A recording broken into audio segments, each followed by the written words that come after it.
Hi, this is Ryan with ProRig Cameras, and I'd like to show you an example of one of our ProRig camera systems installed in a larger aircraft. This is a Grumman Albatross, nearly 100-foot wingspan, so a large aircraft, long wire runs, and they have it set up currently with 4 cameras, and they're adding a 5th. So let me show you how the system works and how it was installed. This is a beautiful Grumman Albatross. They currently have the 4 cameras installed, 2 on the left wing, 1 out on the right wing, and 1 in the cockpit. And they're currently in the process of adding a camera to the tail for a 5th camera location. And the cameras are just installed on an inspection cover so they can easily be removed.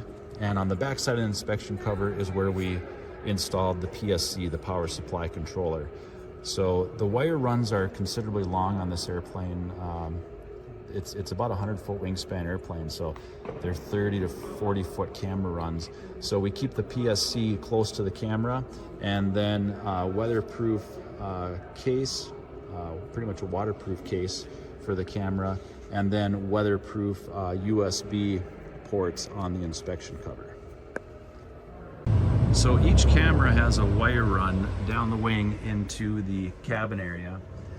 And as you can see, this cabin is outfitted with TV displays, so you get a live view from each camera. And through this rotary selector, we can select camera 1, camera 2, camera 3, camera 4, and you get a nice live video feed from each camera. There is even a display for the pilot, which works great as an extra blind spot camera.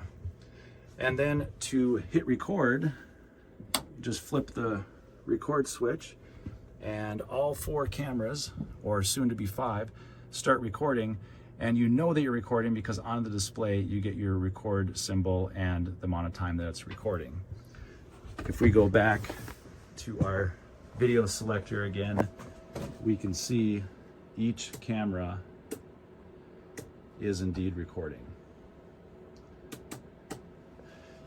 And then the cockpit camera is the one that's wired into the intercom audio.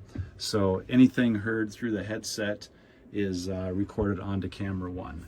And then the external cameras just record external audio.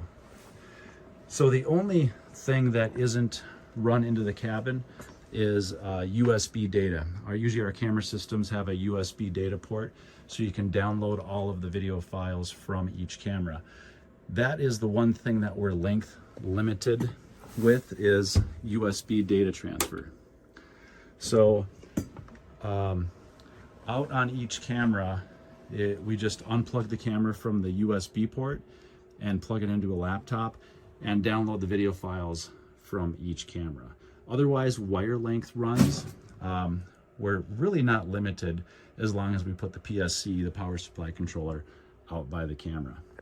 And this is a 24-volt aircraft, so our PSCs can run a 12 or 24-volt system. And as I showed you with this system, we currently have the rotary selector since there's only 4 cameras on the aircraft. Now that more cameras are being added, we're going to a push-button electronic selector. So this will be replaced with a momentary push button, and then all the cameras can be cycled through, up to 8 cameras. So there will now be a tail camera and the option to add more. The cool thing about the ProRig system is you're really not limited to the number of cameras. You can wire as many as you want into the system and have them all off of aircraft power, the video feed, and all off of the record trigger switch.